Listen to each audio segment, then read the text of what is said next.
آگے اللہ فرماتے ہیں والذین هم عن اللغو معرضون، ایمان والے جو کامیاب ہو گئے یہ وہ لوگ ہیں جو لغویات سے اعراض کرتے ہیں۔ لغویات کسے کہتے ہیں؟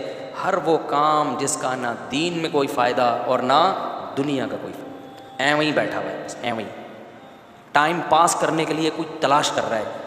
ہم تو حیران ہیں یار، ٹائم ہم سے رک نہیں رہا، روک لیں کسی طریقے سے ٹائم پاس نہ ہو، اور دنیا کہہ رہی ہے ٹائم کو کیا کرو، پاس کرو۔ جب انسان دین پر چلتا ہے نا تو اس کی یہ تمنا ہوتی ہے کاش جو زمانہ میں نے بے دینی میں گزار دیا نا وہ مجھے دوبارہ مل جائے، میں کہاں پہنچ جاؤں۔ کتنے لوگ میں نے دیکھے 40 سال میں توبہ کی، کہتے ہیں یار بہت دیر سے توبہ کی، بڑا نقصان ہو گیا۔ ہم چاہتے ہیں ہم دوبارہ پرانی زندگی میں جائیں، اس وقت توبہ کریں تو اس 20 سال میں کیا کچھ کر لیتے ہیں۔ تو ایسے تمام چیزوں سے اپنے آپ کو بچاؤ جس کا نہ دین میں کوئی فائدہ نہ دنیا میں۔ اس کا مطلب یہ نہیں کہ کھیل کود چھوڑ دو، کسی حد تک کھیل کود ہنسی مذاق میں دلچسپی لینا یہ بھی ہماری مینٹلی ہیلتھ کے لیے ضروری ہے۔ جو صوفی بن کے بیٹھ جاتے ہیں نا اور کھیل کود ہنسی مذاق چھوڑ دیتے ہیں، سب سے پہلا ان پہ پتہ ہے کیا وبال آتا ہے؟ تکبر پیدا ہو جاتا ہے ان کے اندر، ایک وقار، اور انہیں ہر وقت ایسے اپنی وہ ایک پرسنالٹی بنا لیتے ہیں، وہ پرسنالٹی ان کی کھوپڑی کو کیا کر دیتی ہے؟ آؤٹ۔ تو تھوڑا سا ہنستا بولتا اچھلتا کودتا، کبھی کبھار گٹر کے ڈھکن پہ بھی بیٹھ جایا کرو کبھی کبھار۔ نارمل لائف والا آدمی کیا ہوتا ہے؟ مینٹلی ہیلدی ہوتا ہے، اور جو پھونک پھاں لگا کے رکھتا ہے نا ہر وقت، وہ اوپر سے کیا ہو جاتا ہے؟ وہ جیسے ہارر مووی ہوتی ہے نا وہ ایسا بن جاتا ہے۔ کوئی ہارر مووی دیکھ لو یا اس کو دیکھ لو ایک ہی بات ہے، ہر وقت بعض لوگ ایسے ہر وقت ایسے غصے میں بیٹھے رہتے ہیں۔ تو کچھ ہماری سوسائٹی میں ہوتے ہیں کچھ اس طرح کے لوگ جو ہر وقت منہ پہ ان کے کیا بجے ہوئے ہیں؟ 12، ناک پہ مکھی بیٹھی رہتی ہے ہر وقت، تو اللہ کو ایسا آدمی پسند نہیں ہے۔ تو ہاں، تو میں نے بتایا وہ کھیل جو آپ کی مینٹلی ہیلتھ یا جسمانی ہیلتھ کے لیے ضروری ہے وہ لغویات میں داخل ہے ہی نہیں۔ تبھی حدیث میں آتا ہے ہر کھیل باطل ہے سوائے 3 کھیلوں کے، ہر کھیل باطل ہے سوائے 3 کھیلوں کے۔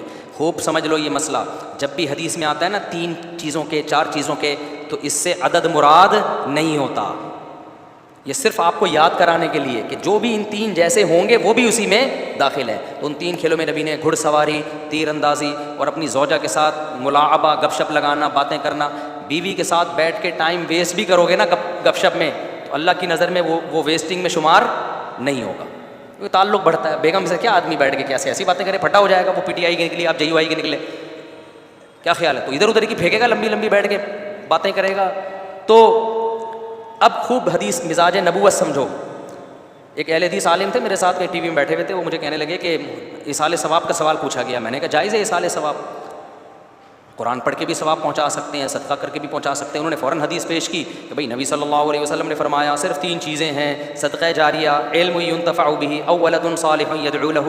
نبی نے تو 3 چیزیں فرمائی کہ مرنے کے بعد ہوتی ہے، جاری ہوتی ہیں، صحیح حدیث ہے، ولد صالح یدعو لہ، اولاد جو دعا کرتی ہے، صدقہ جاریہ، اور علم جو چھوڑ کر جاؤ۔ چوتھی کا تو نبی نے کہا نہیں۔ میں نے کہا آپ مزاج نبوت نہیں سمجھتے، جب بھی حدیثوں میں 3 عدد 4 عدد، اجماع ہے کہ یہ 3 اور 4 میں محصور نہیں ہوتا، مفہوم مخالف کا یہاں اعتبار نہیں ہوتا، جو بھی ان 3 جیسی ہوگی وہ بھی اس میں۔ مثال کے طور پر حدیث میں آتا ہے اولاد جو باپ کے لیے دعا مانگے، کیا مطلب پڑوسی دعا مانگیں گے وہ فائدہ نہیں ہوگا کیا؟